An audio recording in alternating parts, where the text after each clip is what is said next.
Dennis, जो कि दुनिया की सबसे ज्यादा ताकतवर पार्टी सिल्वर विंग बैटालियन का एक मेंबर होता है, जो हर बार अपने साथियों की मदद करता, लेकिन इसके बाद उसकी पार्टी का कैप्टन किसी खुंडस में आकर डेनिस को पार्टी से निकाल देता है और उसका कोई भी पार्टी मेंबर डेनिस को रोकने के लिए आगे नहीं आता। इसीलिए डेनिस भी उन सबको छोड़ देता है और फिर एक नई शुरुआत करता है, अपना एक नया रेस्टोरेंट खोलकर। उसका सपना बचपन से यही था। तो चलिए देखते हैं क्या डेनिस अपने सपने को पूरा कर पाता है या नहीं।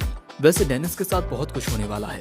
कहानी की शुरुआत में हम एक पार्टी को देखते हैं जो एक बहुत ही खतरनाक ड्रैगन का सामना कर रहे थे। इस पार्टी की एक लड़की अपनी तलवारों से इस ड्रैगन के सिर पर सीधा वार करती है, लेकिन इसके बाद जब ये ड्रैगन इनकी ओर हमला करता है तब एक और लड़की बैरियर्स बनाकर अपनी पार्टी को प्रोटेक्ट करती है, मगर उसकी शील्ड टूट जाती है। जिसके बाद हमारा मेन कैरेक्टर, जो कि इसी पार्टी का एक हिस्सा है, वो इस लड़की को घायल होने से बचाता है, लेकिन इसके बावजूद भी वो लड़की थोड़ी जख्मी हो जाती है। सो हमारा हीरो अपनी हीलिंग पोशन से उसका जख्म ठीक कर देता है, जो देख ये दूसरी लड़की बड़ी प्यारी सी मुस्कान देती है।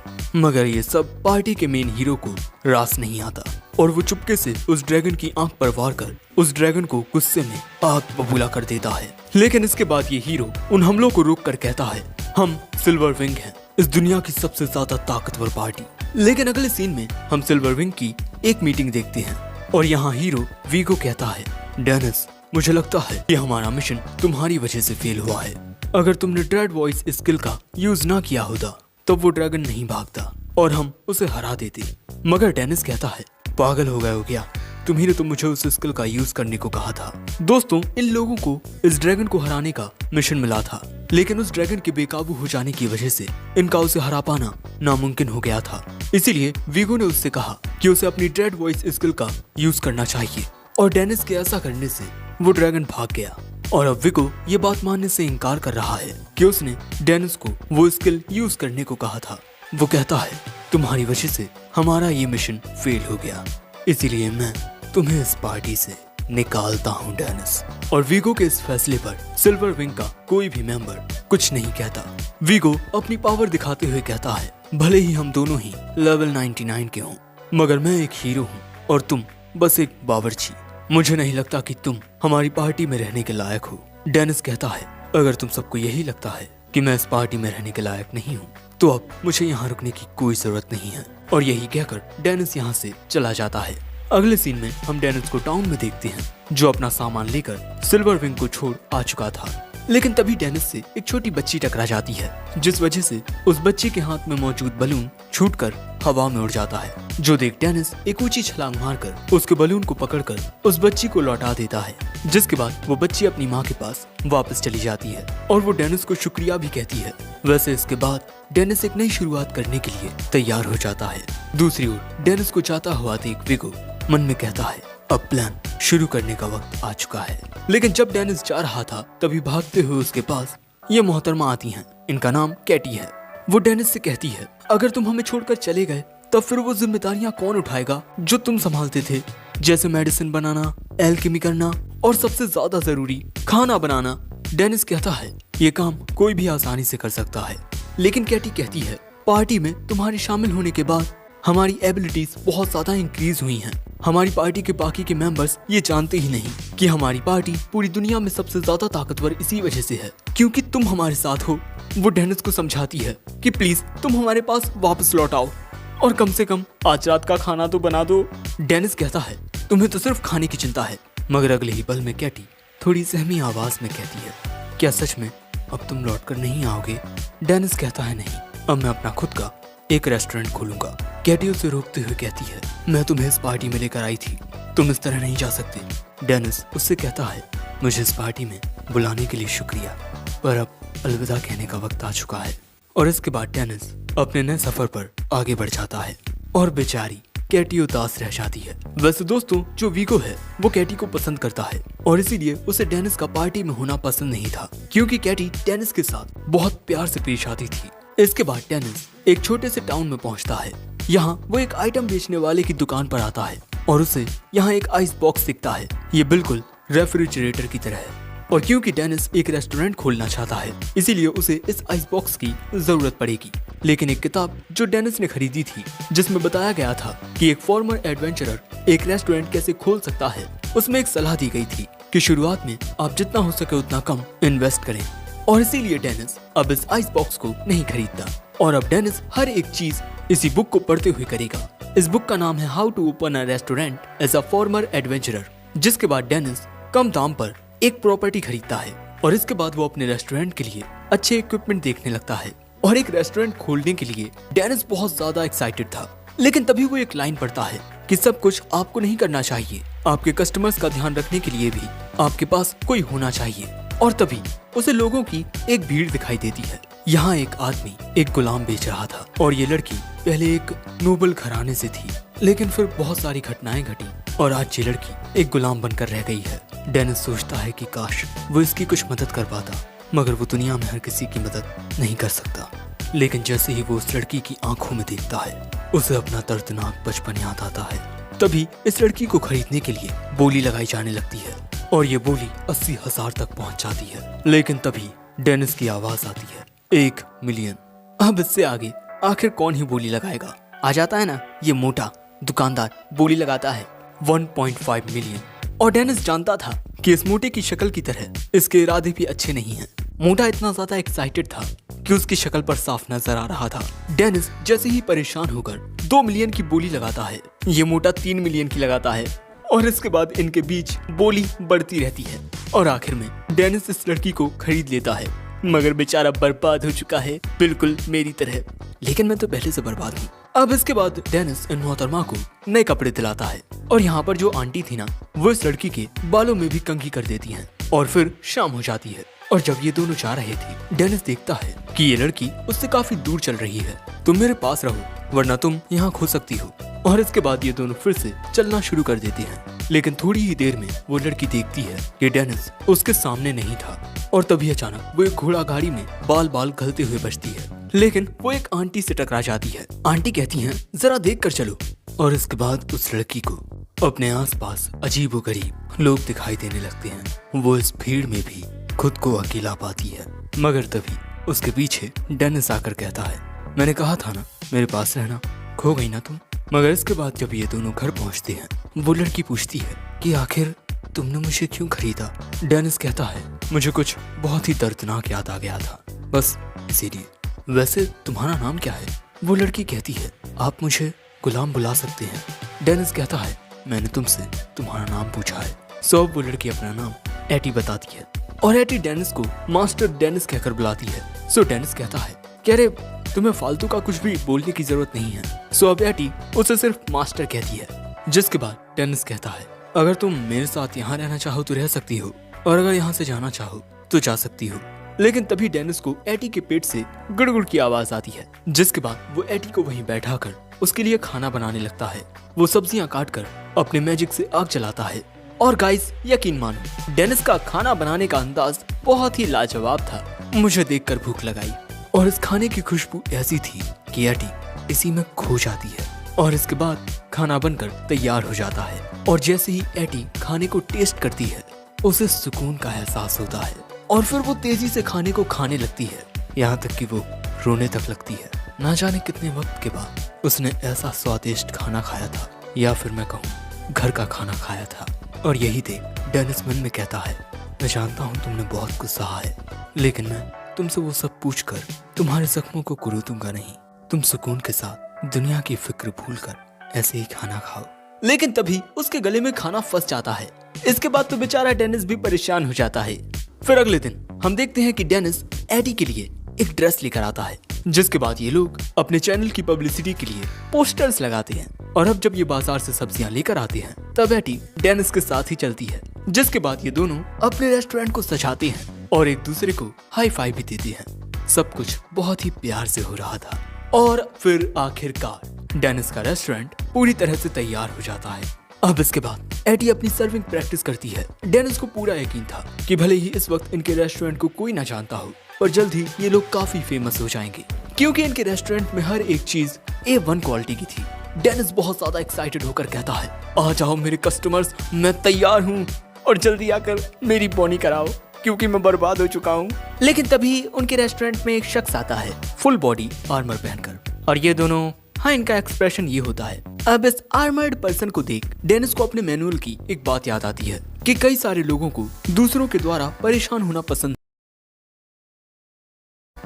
पसंद नहीं होता, इसीलिए हमें उनकी बाउंड्रीज की रिस्पेक्ट करनी चाहिए। सो अब डेनिस उस शख्स से कहता है कि आप अंदर आइए ना और बैठिए, जिसके बाद वो शख्स यहाँ आकर बैठ जाता है और मेन्यू देखने लगता है। मगर डेनिस तो यहाँ कुछ ज्यादा ही एक्साइटेड था, आखिर ये उसका पहला कस्टमर जो ठहरा। लेकिन इसके बाद वो शख्स डेनिस को बहुत छोटा सा ऑर्डर देता है और तभी एटी इन महाशय के लिए पानी लेकर आती है। डेनिस समझ जाता है कि इन महाशय के पास ज्यादा पैसे नहीं है। डेनिस डिसाइड करता है कि वो अपनी ओर से इन महाशय के लिए एक स्वादिष्ट डिश बनाएगा। लेकिन ये बात सुनते ही ये महाशय कहती हैं, मेरे पास इतने पैसे नहीं है। हाँ, ये एक मोहतरमा है। डेनिस कहता है कि पैसे की बात नहीं है, तुम मेरे पहले कस्टमर हो, मैं तुम्हें स्वादिष्ट खाना खिलाऊंगा। एक मिनट, तुम एक आदमी नहीं औरत हो? अब अगले सीन में ये मोहतरमा अपना मास्क उतार देती हैं और हमें जानने को मिलता है कि इनकी पार्टी ने इन्हें इसीलिए निकाल दिया क्योंकि ये एक लड़की है। इनके पार्टी मेंबर्स का कहना था कि एक फीमेल स्पोर्ट्समैन के पास ज्यादा काबिलियत नहीं होती। वैसे इन मोहतरमा का लेवल 23 होता है। ये सुन डेनिस कहता है, काबिलियत का जेंडर से कोई लेना देना नहीं होता। मोहतरमा कहती हैं, आपने बिल्कुल सही कहा, यहाँ तक कि जो स्ट्रॉन्गेस्ट पार्टी है सिल्वर विंग, उसकी वाइस कैप्टन भी एक फीमेल स्वॉर्ड्समैन है। लोग उन्हें क्रिम्सन स्विफ्ट स्वॉर्ड के नाम से जानते हैं। वो एक कमाल की तलवारबाज हैं। वैसे ये मोहतरमा भी एक लड़का बनकर किसी पार्टी में ज्वाइन होना चाहती हैं ताकि इनका गुजारा चल सके, क्योंकि इनके पास बस थोड़े पैसे बचे हैं और वो भी अब खत्म होते जा रहे हैं। इतनी ही देर में डेनिस इनका स्वादिष्ट भोजन बनाकर तैयार कर देता है और ये भोजन देख इनकी आंखों में एक अलग ही चमक आ जाती है। मोहतरमा कहती हैं कि उनके पास इतनी शानदार डिश के लिए पैसे नहीं हैं। डेनिस कहता है, ये डिश मेरी ओर से आपके लिए फ्री, क्योंकि आप मेरी पहली कस्टमर हैं। और इसके बाद जब वो इस डिश को टेस्ट करती हैं, उन्हें ये बहुत अच्छा लगता है और इसके बाद वो इसे जल्दी जल्दी खाने लगती हैं।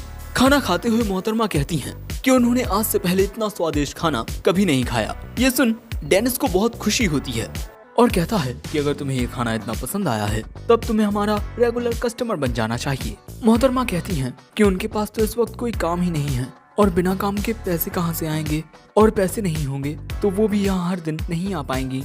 ये सुन डेनिस कहता है, यहाँ आने वाले अपने कस्टमर से मैं तुम्हारी बात करूंगा कि क्या उन्हें एक फीमेल स्वॉर्ड्समैन चाहिए।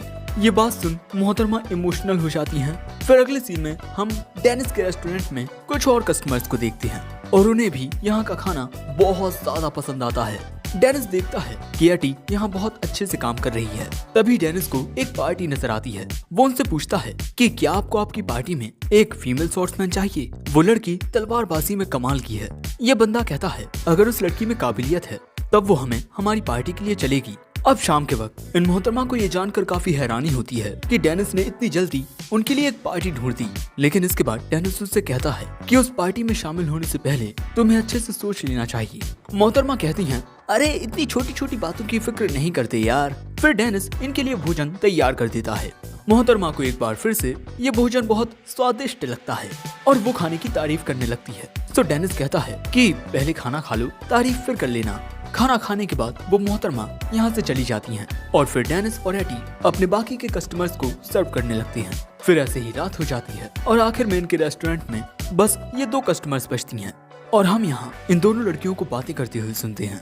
क्या तुम्हें पता है वो पार्टी जो फीमेल एडवेंचरर्स को अपनी पार्टी में शामिल करके डंजन में उसकी इज्जत लूट लेते हैं और फिर उसे वहीं मरने के लिए छोड़कर वो वापस आ जाते हैं और 2-3 बार ऐसा करने के बाद वो दूसरे टाउन में चले जाते हैं। ये सारी बातें सुन डेनिस को उन 4 लड़कों की याद आती है और वो थोड़ा परेशान भी हो जाता है। जिसके बाद अगले दिन ये मोहतरमा अपनी नई पार्टी से मिलती है और हमें जानने को मिलता है कि इन मोहतरमा का नाम हेनरिएटा है। जिसके बाद ये लड़के भी अपना इंट्रोडक्शन देते हैं। ये होता है इस पार्टी का लीडर, इसका नाम स्टिल है। जिसके बाद ये सभी जंगल में आते हैं। हेनरिएटा पूछती है कि आज का इनका मिशन क्या है। स्टिल बताता है कि इन्हें डंजन में जाकर बस थोड़ी बहुत चीजें इकट्ठा करनी है। हाँ, लेकिन हेनरिएटा को इस बारे में जानने को नहीं मिलता कि ये लोग इकट्ठा क्या करने वाले हैं। जिसके बाद डंजन में आते ही हम देखते हैं कि हेनरिएटा कुछ मॉन्स्टर्स को मार देती है, जो देख ये सब हेनरिएटा की काफी तारीफ करते हैं। हेनरिएटा सोचती है कि पहले जब वो किसी पार्टी में जाती तब वो लोग उसके साथ अच्छा व्यवहार नहीं करते थे क्योंकि वो एक लड़की है। लेकिन उसे लगता है कि इस बार उसे बहुत ही अच्छे लोग मिल गए हैं। मगर क्या सच में ये लोग अच्छे हैं? फिर जैसे ही ये लोग डंजन की गहराई में जाते हैं, इनके सामने एक गोलेम आ जाता है। हेनरिएटा उस पर हमला करके उसे खत्म कर देती है। और फिर इनके सामने जितने भी मॉन्स्टर्स आते हैं हेनरिएटा उनका अकेले सामना करती है और इसी वजह से कुछ देर बाद वो थक जाती है। इसीलिए अब वो पूछती है कि अभी हम लोग और कितनी गहराई में जाने वाले हैं। स्टिल कहता है बस थोड़ा और, जिसके बाद ये सब थोड़ा और गहराई में जाते हैं। जिसके बाद स्टिल कहता है हम यहाँ पहुँच चुके हैं, ये चमकते हुए क्रिस्टल्स हैं मेमोरी क्रिस्टल और हम इन्हें ही इकट्ठा करने आए हैं। मगर हेनरिएटा यहाँ बहुत ज्यादा थक चुकी है, इसीलिए स्टिल मार्मॉक से कहता है कि वो हेनरिएटा के ऊपर रिकवरी मैजिक कास्ट कर दे। लेकिन तभी मार्मॉक आकर हेनरिएटा को एक बिजली का झटका दे देता है, जिससे हेनरिएटा वहीं गिर पड़ती है।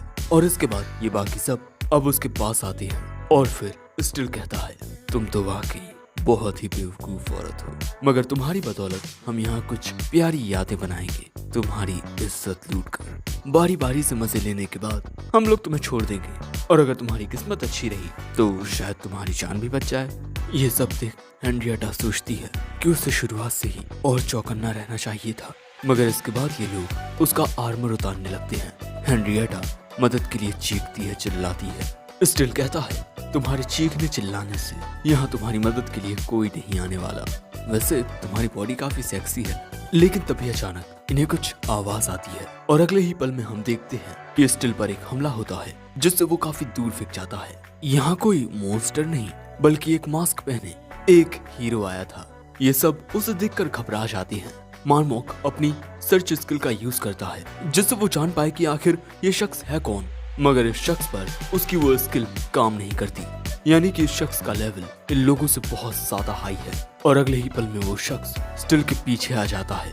उसके हमले को रोकने के लिए स्टिल अपनी तलवार का इस्तेमाल करता है, मगर इसके बावजूद भी वो चट्टान से जाकर टकराता है और इसके बाद वो शख्स बाकी सबको भी पीटने लगता है।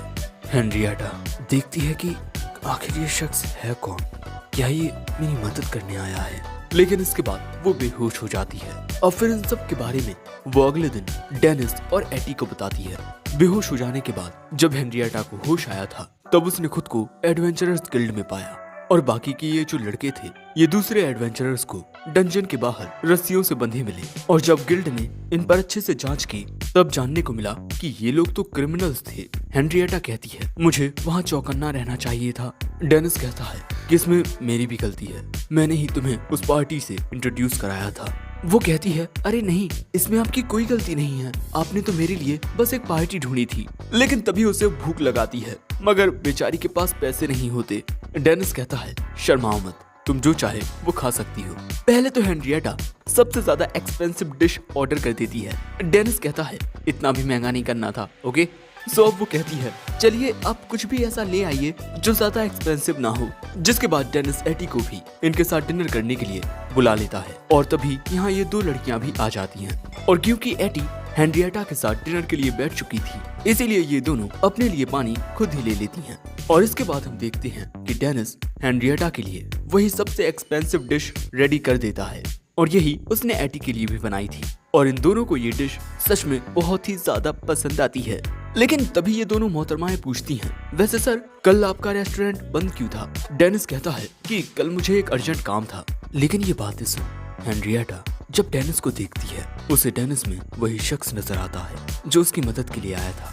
लेकिन इससे पहले कि वो कुछ कहती रेस्टोरेंट में और भी लोग आ जाते हैं। इसके बाद अगले दिन रेस्टोरेंट में बैठी हेनरिएटा अपना ऑर्डर देने के बाद डेनिस से पूछती है कि क्या मुझे अपना जेंडर छुपाकर एडवेंचरिंग करना जारी रखना चाहिए, क्योंकि डंजन में उसके साथ जो हुआ था उसकी वजह से वो अभी भी परेशान है। डेनिस कहता है तुम्हारा दिल जो चाहे तुम्हें वो करना चाहिए। और इतनी ही देर में उसका ऑर्डर भी रेडी हो जाता है। मगर यहाँ वो सोचती है कि मेरा दिल जो चाहे। जिसके बाद वो तेजी से उठकर बगल वाले रूम में चली जाती है। डेनिस को अब वहाँ से कुछ आवाजें आने लगती हैं। हेनरिएटा अपना आर्मर उतार रही थी और इसके बाद वो बाहर निकलती है दुनिया से खुद को छुपाए बिना वो बनकर जो वो असल में है। एडी तो हेनरिएटा को थम्स अप देती है कि बहुत बढ़िया। डेनिस भी यहाँ एक प्यारी सी मुस्कान देता है और इसके बाद हेनरिएटा अपनी स्वादिष्ट डिश का मजा लेती है और डेनिस से कहती है मुझे सही राह दिखाने के लिए शुक्रिया, अब मैं वो करूंगी जो मेरा दिल चाहता है। मगर तभी डेनिस कहता है तुम्हें अब तक कोई जॉब नहीं मिली और तुम यहाँ हर दिन खाना खाने आती हो। देखो मैं तुमसे बोल रहा हूँ जितना जल्दी हो सके यहाँ पर अपना पूरा कर्ज चुकाओ। जिसके बाद उनके बीच तो बहस होने लगती है। लेकिन तभी रेस्टोरेंट में एंट्री होती है एक और प्यारी मोहतरमा की। और वो रेस्टोरेंट में आकर मेन्यू देखने लगती हैं। डेनिस तो यहाँ थोड़ा कंफ्यूज था कि ये लड़का है या लड़की। तभी ये मोहतरमा पूछती हैं, आपके यहाँ अच्छा क्या है? यहाँ तो सभी अच्छा मिलता है। जिसके बाद ये लोग उसे अलग अलग डिश के नाम भी बताते हैं, लेकिन इनमें से उसका कुछ भी खाने का मन नहीं था। डेनिस गुस्से में पूछता है, अबे तो तुझे खाना क्या है? वो तो हेनरिएटा डेनिस को संभालती है, लेकिन तभी एडी उससे कहती है, आपको फ्राइड राइस ऑर्डर करने चाहिए। और वो एडी की बात मान लेती है। जिसके बाद डेनिस अपने अनोखे अंदाज में उसके लिए फ्राइड राइस बनाने लगता है और थोड़ी ही देर में ये स्वादिष्ट डिश बनकर तैयार हो जाती है। और उन मोहतरमा को ये डिश बहुत ही ज्यादा प्यारी लग रही थी और जब वो इसे खाती हैं तब उनका दिल गार्डन गार्डन हो जाता है। लेकिन तभी डेनिस पूछता है, तुम्हें देखकर लगता है जैसे तुम कुछ कहना चाहती हो, क्या कुछ हुआ है तुम्हारे साथ? मोहतरमा कहती है, अगर तुम इतना पूछ रहे हो तब मैं तुम्हें बता देती हूँ। डेनिस मन में कहता है, मैंने इतना कब पूछा? लेकिन फिर मोहतरमा कहती हैं, मुझे मेरे आसपास के लोग मुझसे बहुत नीचे नजर आते हैं, अगर तुम जानना चाहो तो मैं तुम्हें डिटेल में बता सकती हूँ। डेनिस कहता है, नहीं इतना जरूरी नहीं है। वो कहती हैं, चलो ठीक है। वो बात ऐसी है कि मैं जितने भी लोगों को देखती हूँ वो अपने मिशंस को पूरा करके बस थोड़े बहुत पैसे कमाना चाहती हैं। किसी का भी ये सपना नहीं होता कि वो अपनी पार्टी को टॉप लेवल की बनाए। ये सुन डेनिस हेनरिएटा से कहता है, तुम तो बिल्कुल भी पैसे भी नहीं कमा रही है ना, तुम्हें तो शर्म के मारे जमीन में दस जाना चाहिए। तभी ये मोहतरमा कहती हैं, मुझे ऐसे लोग जरा भी पसंद नहीं जिन्हें एडवेंचरिंग का महत्व पता नहीं होता। सही मायनों में एक एडवेंचरर वो होता है जो उन जगहों पर जाता है एक्सप्लोर करने के लिए जहां अब तक कोई ना गया हो। क्या तुम्हें ऐसा नहीं लगता? डेनिस कहता है, हाँ तुमने सही कहा। लेकिन जब मोहतरमा ने ये बात अपने पार्टी मेंबर्स से कही तब उनके पार्टी मेंबर्स ने उन्हें पार्टी से निकाल दिया। मगर मोहतरमा कहती हैं, एक ऐसी पार्टी जो मुझे समझ ना सके मैं वहाँ खुद नहीं रहना चाहती। आने वाले फ्यूचर में मैं सिल्वर विंग पार्टी का टॉप लेवल का विजार्ड बनूंगा। हाँ तो ये मोहतरमा या लड़का पता नहीं कौन है। ओके फिलहाल तो ये खुद को लड़का कह रहा है।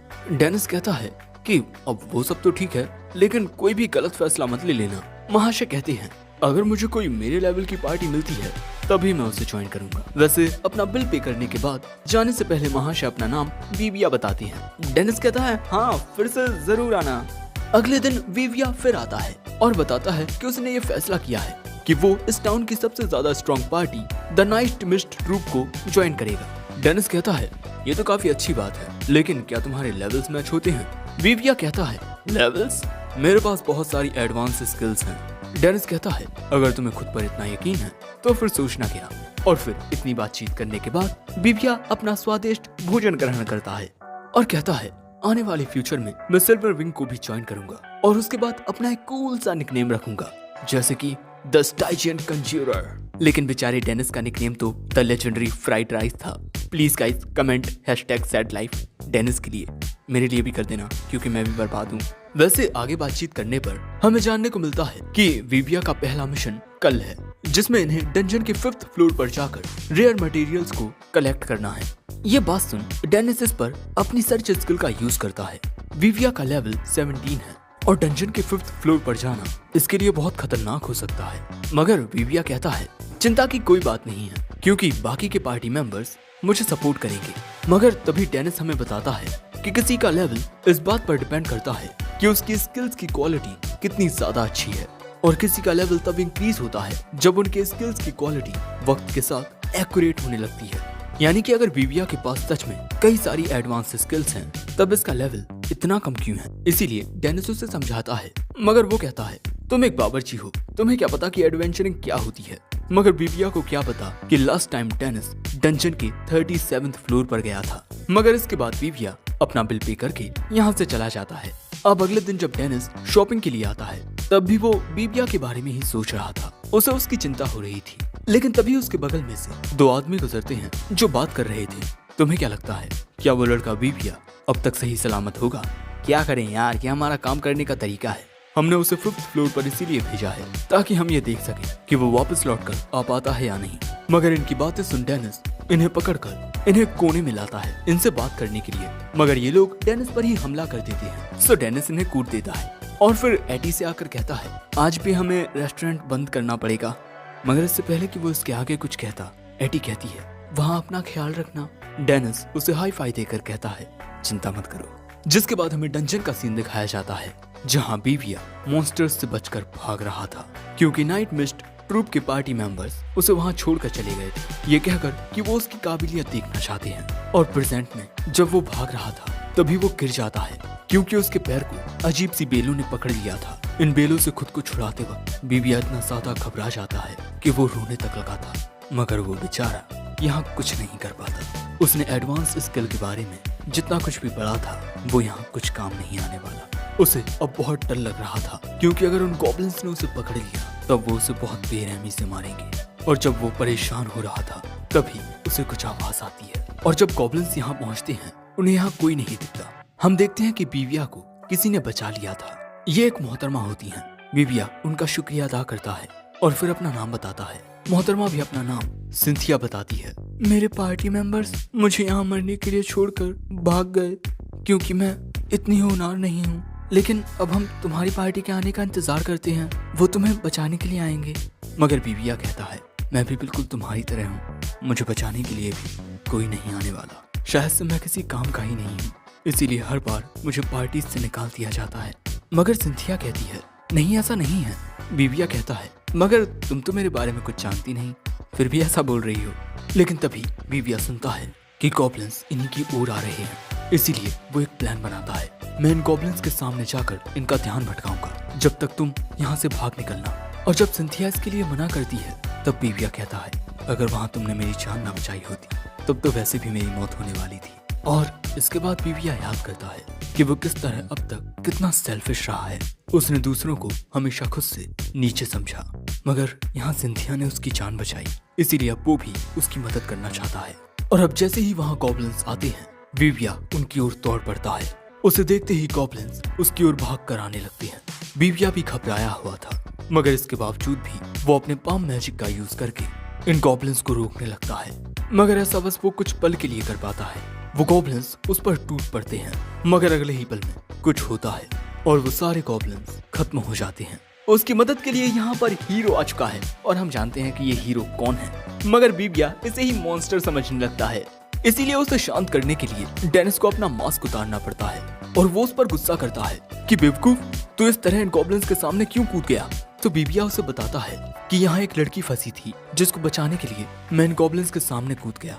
बीबिया डेनिस को लेकर उसी छोटी सी गुफा में आता है जहाँ वो सिंथिया के साथ छिपा था, मगर डेनिस को वहाँ सिर्फ एक कंकाल नजर आता है जो देख बीबिया के होश उड़ जाते हैं। जिसके बाद एडवेंचरर्स गिल्ड से हमें जानने को मिलता है कि आज से 13 साल पहले सिंथिया नाम की एक लड़की डंजन के 5th फ्लोर पर अपनी पार्टी से अलग हो गई और फिर उसके बारे में कोई जानकारी नहीं मिली। अब ये जानकर ये दोनों शाम के वक्त सिंथिया के कंकाल को दफना देते हैं और डेनिस बताता है कि जो एडवेंचरर्स डंजन में मर जाते हैं उनकी स्पिरिट्स अक्सर दूसरे एडवेंचरर्स को बचाती हैं। बीबिया यहाँ रोते हुए कहता है मुझे बचाने के लिए शुक्रिया और मैं वादा करता हूँ मैं एक ताकतवर विज़ार्ड बनूंगा और तुम्हारी तरह मुसीबत में फंसे लोगों की जान बचाऊंगा।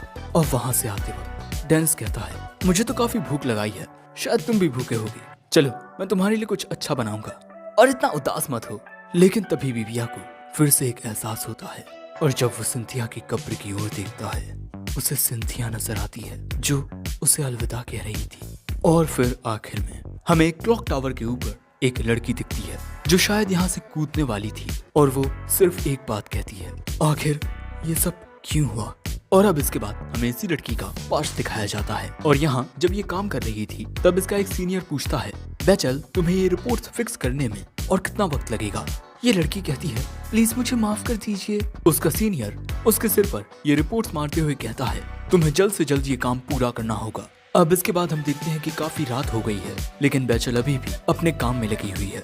बैचल को इसी तरह हर दिन बहुत ज्यादा काम करना पड़ता है। वो देर रात तक काम करती है और सुबह 3 बजे उठ जाती है और अब तो बेचारी को बहुत भूख भी लगाई है। और इसी तरह ये मोहतरमा डेनिस के रेस्टोरेंट तक आती हैं और वो देखती हैं कि ये रेस्टोरेंट बस बंद होने वाला है, जिससे वो काफी उदास हो जाती है। मगर तभी उसके सामने कोई आता है और फिर हम देखते हैं कि एटी रेस्टोरेंट में बैचल को लेकर आती है। डेनिस समझ जाता है कि एटी इस लड़की को यहाँ खाना खिलाना चाहती है, इसीलिए वो उन्हें अंदर आने को कहता है। जिसके बाद एटी बैचल के लिए मेन्यू लेकर आती है, जिसके बाद battle daily special dish order करती है। मगर इसके बाद बैचल बिल्कुल चुपचाप बैठ जाती है। मगर यहाँ का एटमॉस्फेयर उसे बहुत अच्छा लगता है। यहाँ के कस्टमर्स आपस में कितना घुल मिल कर बात कर रहे हैं और इसीलिए बैचल के जहन में एक ख्याल आता है कि शायद उसे भी ऐसे ही किसी रेस्टोरेंट में हर दिन आना चाहिए। जिसके बाद बेचल का ऑर्डर तैयार हो जाता है। डेनिस कहता है खाना शुरू करो, और जब बेचल इस डिश को टेस्ट करती है इसका दिल भी गार्डन गार्डन हो जाता है। ये देख हेनरिएटा कहती है सिर्फ एक डिश से इतना शौक मत हो, यहाँ हर एक चीज बहुत ही डिलीशियस मिलती है। और इसके बाद हेनरिएटा विविया को ये भी बताती है कि वो इस रेस्टोरेंट की पहली कस्टमर थी।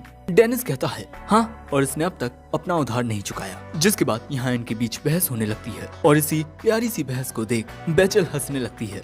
मगर अगले ही पल में ये सब देखते हैं कि बेचल की आंखों से आंसू गिर रहे हैं। वो अपने आंसू रोकने की कोशिश करती है मगर कर नहीं पाती। ये रेस्टोरेंट और यहाँ के लोग इन्हें देख वो सोचती है कि क्या इस दुनिया में इतनी अच्छी जगह भी है। दोस्तों, बेचल ने यह हंसना खेलना झगड़ना बहुत लंबे वक्त के बाद देखा है, क्योंकि उसका हर दिन बहुत परेशानियों भरा होता और कई बार तो उसे ये ख्याल तक आता कि उसे अपनी जान ले लेनी चाहिए। दोस्तों, बचपन में बेचल मैजिक का यूज करने में कमाल की थी। सभी लोग उसकी काफी तारीफ भी किया करते थे। और फिर जब वो बड़ी हो जाती है तब वक्त आता है अपने परिवार और गांव वालों को अलविदा कहने का।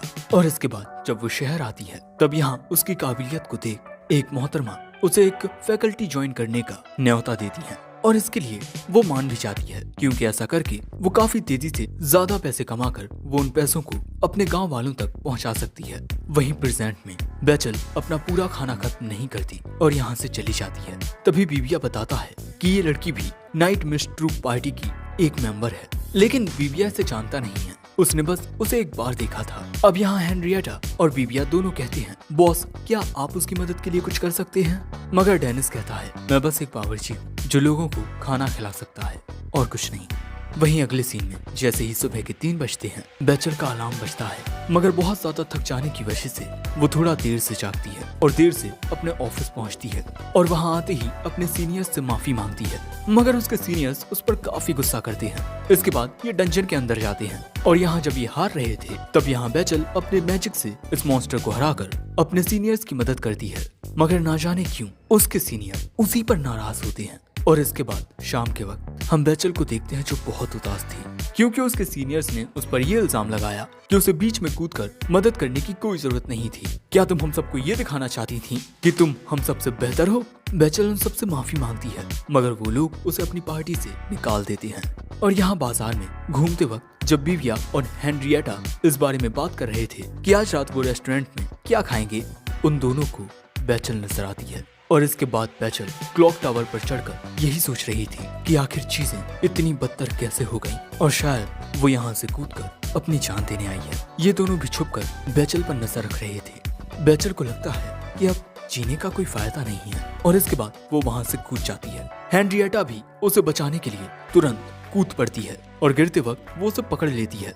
और फिर विविया अपने पाम मैजिक का यूज करके इन दोनों को जमीन पर गिरने से बचा लेती है। दूसरी ओर रेस्टोरेंट में जब डेनिस कुछ सोच रहा था तभी वहाँ बिना कपड़े पहने एटी आ जाती है, क्योंकि नहाने के बाद एटी को कोई टॉवल ही नहीं मिली, जो देख डेनिस के तो तोते उड़ जाते हैं। डेनिस उसे समझाता है कि वो इस तरह बिना कपड़ों के ऐसे ही नहीं घूम सकती, मगर एटी को तो इस बात से कोई फर्क ही नहीं पड़ता कि उसने कपड़े नहीं पहने। इसीलिए डेनिस तुरंत जाकर एक टॉवल लाता है। तभी यहाँ पर ये दोनों आते हैं बेचल को लेकर। विविया अपनी आंखें बंद करके कहता है ये क्या हो रहा है? हाँ, एटी ने कपड़े क्यों नहीं पहने? एटी कहती है नहाने के बाद पहले टॉवल उसके बाद कपड़े।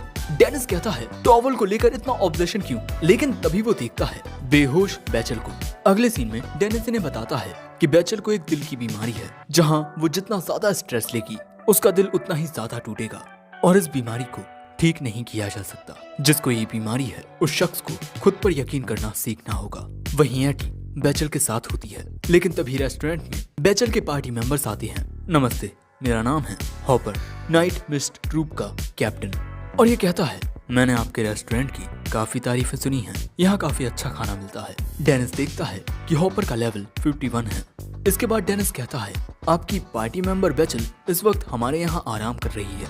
वैसे मैं आपको बताना चाहता हूँ कि इस वक्त उसकी हालत काफी खराब है, वो आपकी पार्टी में काम नहीं कर पाएगी। मगर हॉपर कहता है आप चिंता मत कीजिए, हम उसका ध्यान रखेंगे, आखिर वो हमारी पार्टी मेंबर है। इसके बाद डेनिस कुछ डॉक्यूमेंट्स भी देखता है जहाँ बेचल ने नाइट मिस्ट ट्रूप के साथ कॉन्ट्रैक्ट किया है। डेनिस कहता है एक एडवेंचरर जब चाहे अपनी पार्टी को छोड़ सकता है जो उसका अपना अधिकार होता है। और इसके अलावा तुम सब उस पर बहुत ज्यादा जुल्म सितम कर रहे हो, उस बेचारी से बस दिन और रात काम करवाना। मैं थूकता हूँ तुम्हारी पार्टी पर। मगर हॉपर कहता है यह हमारा टाउन है, हमारा इलाका, यहाँ कानून हम बनाते हैं। मैं तुमसे आखिरी बार कहता हूँ बेचल को हमें सौंप दो।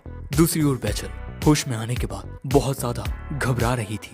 आखिर तुमने मेरी जान क्यों बचाई, मुझे मर जाने दिया होता। मगर तभी एटी कहती है मौत, हाँ मैंने भी मरने के बारे में कई दफा सोचा था। मेरे गुलाम बच जाने के बाद शायद मौत का ख्याल हर दिन आता था मेरे जहन में, क्योंकि मेरी जिंदगी मौत से ज्यादा बदतर थी। मगर एटी ने अपनी जान नहीं ली और फिर एक दिन उसकी जिंदगी में किसी फरिश्ते की तरह डेनिस आया। और यहाँ एटी कहती है मुझे लगता है कि पहले तुम्हें पेट भर खाना खाना चाहिए, उसके बाद सोचना चाहिए कि तुम जीना चाहती हो या नहीं। और इसके बाद भी अगर तुमने मरने का फैसला किया तब मैं तुम्हें रोकूंगी नहीं, बल्कि तुम्हारे फैसले की इज्जत करूंगी।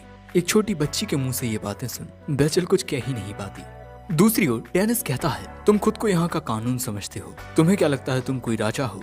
हॉपर कहता है किसी भी टाउन की सबसे ज्यादा स्ट्रॉन्ग पार्टी ही असल मायनों में उस टाउन पर शासन करती है। सिल्वर विंग बैटेलियन इसका एक बहुत अच्छा उदाहरण है। फर्क हम में बस इतना है कि सिल्वर विंग बैटेलियन के पास रॉयल्टी और बड़े नोबल्स आते हैं क्लाइंट्स के तौर पर, और हमारे पास बस इस टाउन के छोटे मोटे लोग। लेकिन हाँ, अगर कल को तुम्हारी ये दुकान किसी हादसे में जल भी जाती है तब भी हमसे कोई सवाल नहीं करेगा। ये सुन डेनिस को गुस्सा आ जाता है। लेकिन तभी उसके रेस्टोरेंट में एक मोहतरमा आती है और उन्हें देख डेनिस हैरान रह जाता है। ये मोहतरमा होती है कैटी और ये कहती है मुझे इतने वक्त के बाद देखकर तुम खुश नहीं हो।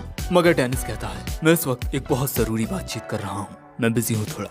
कैटी गुस्सा करती है मैं तुमसे मिलने रॉयल कैपिटल से आई और तुम इतना रूड बिहेव कर रहे हो। और यहाँ कैटी को देख हॉपर के होश उड़ जाते हैं, क्योंकि वो कैटी का स्टाइल देख समझ चुका था कि ये सिल्वर विंग बैटेलियन की वाइस कैप्टन है, क्रिम्सन स्विफ्ट स्वॉर्ड। कैटी कहती है ये बुढ़ा कौन है और तुम मुझसे बात करो ना कि इस बुढ़े से। मगर डेनिस कहता है तो मिस्टर हॉपर देखिए मैं लड़ना नहीं चाहता। लेकिन जैसे ही कैटी बीबिया को देखती है वो उसके ऊपर झपट कर कहती है डेनिस ये खूबसूरत लड़की कौन है, ये मुझे चाहिए। लेकिन जैसे ही कैटी को पता चलता है कि ये लड़की नहीं लड़का है वो शांत हो जाती है। बीबिया पूछता है आप तो सिल्वर विंग बैटेलियन की वाइस कमांडर हैं, आप बॉस को कैसे जानती हैं। कैटी कहती है इस बुद्धू ने तो तुम्हें कुछ बताया नहीं होगा, मैं बताती हूँ। डेनिस सिल्वर विंग बैटेलियन का फॉर्मर मेंबर है और मेरा पार्टनर भी। और ये बात सुन सबके तोते उड़ जाते हैं। डेनिस कहता है इस तरह ओवर रिएक्ट मत करो। हॉपर भी समझ जाता है कि डेनिस से दुश्मनी करना इनके लिए बुरा साबित हो सकता है और इसके बाद वो उस कॉन्ट्रैक्ट को जला देता है जो इन्होंने बेचल के साथ किया था और उसे अपनी पार्टी से भी जाने की इजाजत दे देता है। और इसके बाद ये सब यहाँ से चले जाते हैं, जिसके बाद डेनिस कहता है चलो एक काफी बड़ी समस्या दूर हो गई। मगर कैटी कहती है उस बुड्ढे की हिम्मत कैसे हुई मेरे डेनिस को परेशान करने की, तुम कहो तो मैं उसे किंगडम से बाहर निकाल दूं। डेनिस कहता है ऐसा करने की जरूरत नहीं है और इसके अलावा मैं कब से तुम्हारा हो गया। कैटी कहती है अब ज्यादा शर्माओ मत, ओके। और फिर थोड़ी ही देर में यहाँ एटी आती है बेचल को लेकर, जिसके बाद बेचल वहीं बैठ जाती है और इसके बाद कैटी और बेचल सेम ऑर्डर दे देती हैं और इसके बाद डेनिस इनका खाना बनाकर तैयार कर देता है। कैटी तो भैया भुक्कड़ों की तरह खाना शुरू कर देती है, वहीं बेचल तो बस उसे देखे जा रही थी। सो डेनिस कहता है क्या हुआ तुम खाना क्यों नहीं खा रही। और इसके बाद जब ये खाने को खाती है तब फिर से इनका दिल गार्डन गार्डन हो जाता है और बेचल को इतने प्यार से खाना खाता देख कैटी भी थोड़ा मुस्कुराती है और यहाँ पर एटी भी खुश होती है। सब कुछ अच्छा चल रहा था। वैसे मैं तुम्हें बता दूं कि अगले पार्ट में डेनिस एक अजीबोगरीब मिस्ट्री सॉल्व करने वाला है जो कि एटी से रिलेटेड होने वाली है, मगर वो ऐसा अकेले नहीं कर पाएगा। लेकिन आगे जो भी होगा देखने में बहुत मजा आएगा। नेक्स्ट पार्ट के लिए चैनल को सब्सक्राइब कर दो और वीडियो को लाइक। और मैं मिलता हूँ तुमसे जल्द ही एक नए वीडियो में, तब तक के लिए